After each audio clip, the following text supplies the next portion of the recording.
Baiklah, Assalamualaikum warahmatullahi wabarakatuh.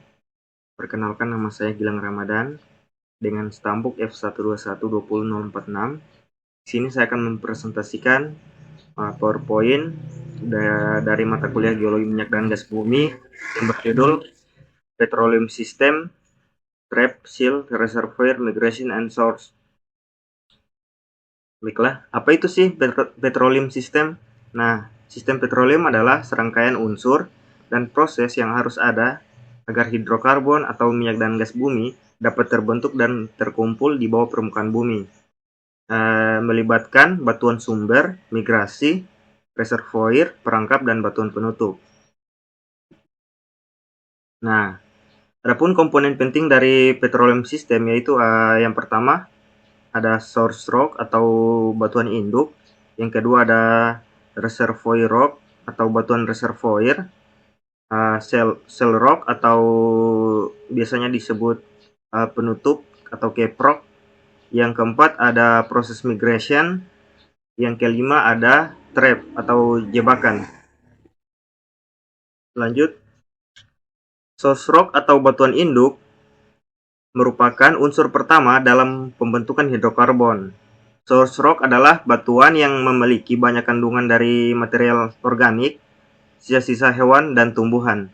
Source rock sendiri biasanya merupakan batuan berbutir halus sehingga mampu mengawetkan kandungan material organik yang ada di dalamnya. Adapun material organik tersebut harus mengalami proses pematangan agar bisa menjadi hidrokarbon dengan cara memperoleh tekanan dan suhu yang cukup. Source rock sendiri terletak di dasar-dasar cekungan, tempat sisa-sisa material organik yang terendapkan.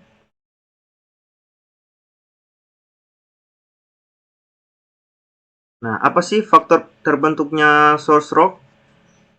Yang pertama itu ada TOC atau total organik karbon, yaitu merupakan kuantitas dari karbon organik yang terendapkan dalam batuan tersebut. Semakin tinggi nilai OC, maka akan semakin baik source rock tersebut, dan kemungkinan terbentuknya hidrokarbon akan semakin tinggi.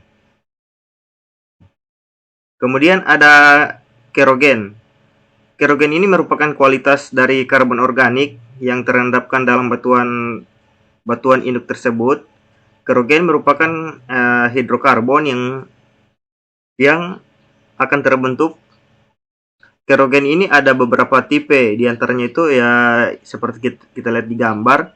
Kerogen tipe 1 itu terbentuk di perairan dangkal berasal dari alga. Tipe seperti ini dapat menghasilkan minyak dengan kualitas baik maupun menghasilkan gas. Kemudian kerogen tipe 2 terbentuk di marine sedimen dan berasal dari tumbuhan mikroorganisme laut. Tipe seperti ini merupakan bahan utama minyak dan gas bumi. Kemudian kerogen tipe 3 yaitu tanaman darat dalam endapan yang mengandung batu bara. Tipe seperti ini umumnya menghasilkan gas dan sedikit minyak. Kemudian kerogen tipe 4 itu bahan utama yang teroksidasi. Tipe seperti ini tidak mampu menghasilkan minyak dan gas. Selanjutnya, faktor terbentuknya source rock itu dipengaruhi oleh maturation atau kematangan. Pematangan ini merupakan proses perubahan zat-zat organik menjadi hidrokarbon. Proses pematangan diakibatkan kenaikan suhu di dalam permukaan bumi, di mana kematangan ini dibagi menjadi 3, yaitu immature merupakan source rock. Ini pada gambar immature yang diagenesis, merupakan source rock yang belum mengalami perubahan menjadi hidrokarbon. Sedangkan mature ini merupakan source rock yang sedang mengalami perubahan menjadi hidrokarbon.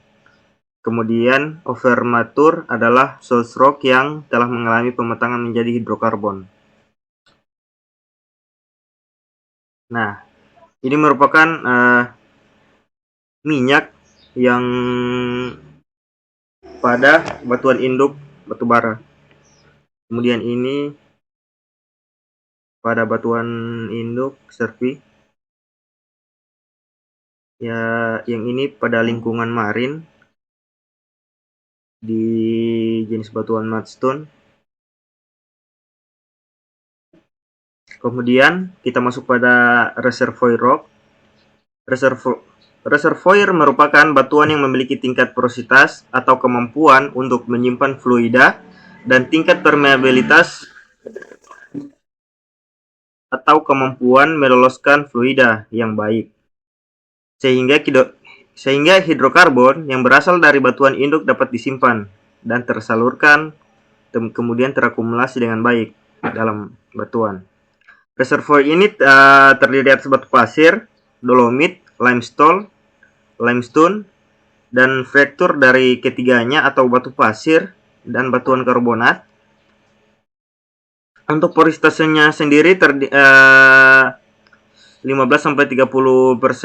baik porositas primer maupun sekunder, serta permeabilitas minimum sekitar 1 milidersi. Untuk gas dan 10 milidersi untuk minyak ringan atau light oil. Kemudian kita masuk pada shale rock. Nah, karena besarnya tekanan ribuan kaki di bawah permukaan bumi, minyak terdorong untuk pindah ke daerah dengan tekanan yang lebih rendah. Jika hal tersebut dibiarkan, maka akan terus bergerak ke atas sampai di atas tanah. Meskipun rembesan ini menandakan adanya minyak di bawah tanah, hal ini juga memberitahu kita bahwa minyak telah melarikan diri dan mungkin berarti bahwa tidak banyak yang tersisa ditemukan. Tidak seperti batuan reservoir yang bertindak seperti spons, shale rock ini seperti dinding dan langit-langit yang menghalangi cairan untuk bergerak melaluinya. Shale rock ini sendiri paling umum adalah batuan shale, batuan yang memiliki tingkat porositas dan permeabilitas yang buruk terhadap air, sehingga hidrokarbon yang ada pada reservoir tidak akan keluar lagi. Biasanya shale rock terletak di atas batuan reservoir. Nah, ini adalah gambar ilustrasi dari shale rock itu sendiri atau cape rock, batuan penutup.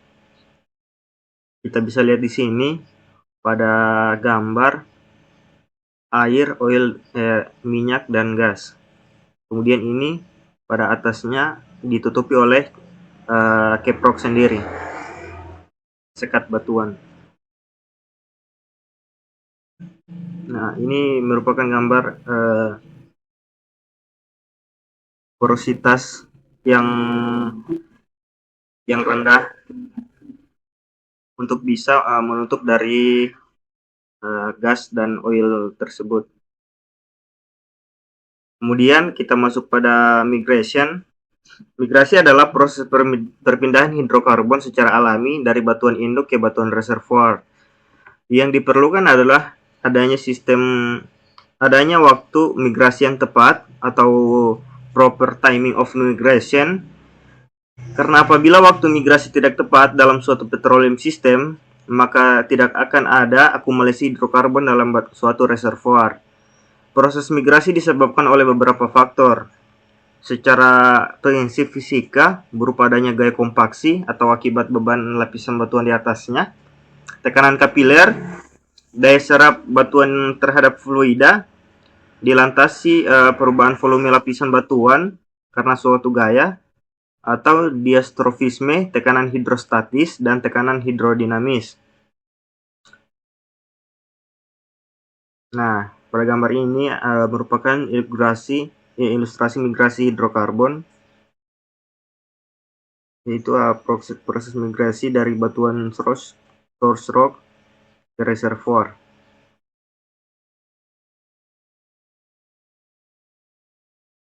Nah, migrasi ini dibagi menjadi dua, yaitu primary migration dan secondary migration.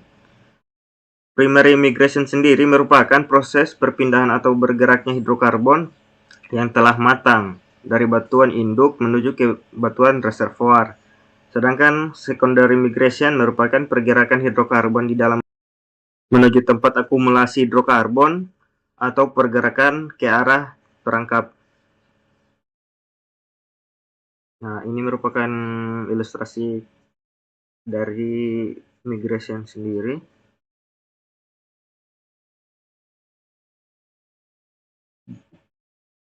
Kemudian kita masuk pada trap atau cebakan. Trap atau cebakan merupakan batuan geometri di bawah permukaan bumi yang memungkinkan berhentinya pergerakan hidrokarbon di batuan reservoir, sehingga hidrokarbon yang berada pada batuan reservoir dapat terakumulasi. Trap merupakan salah satu unsur yang paling penting dalam mencari keterdapatan hidrokarbon di bawah permukaan. Usaha dalam eksplorasi lebih dilanjutkan untuk mencari perangkap-perangkap reservoir ini. Secara umum, trap dibagi menjadi 3, yaitu pada gambar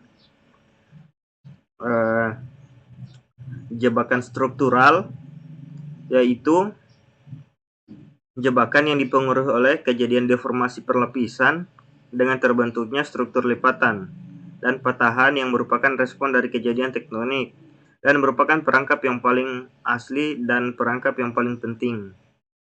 Yang kedua adalah jebakan stratigrafi, yaitu jebakan yang dipengaruhi oleh variasi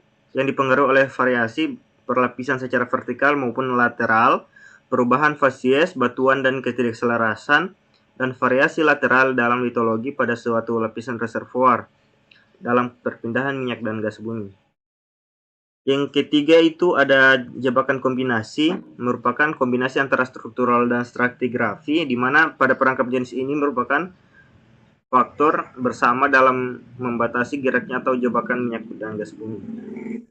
Nah, kesimpulannya, sistem petroleum merupakan bagian yang penting dalam dunia eksplorasi minyak dan gas bumi.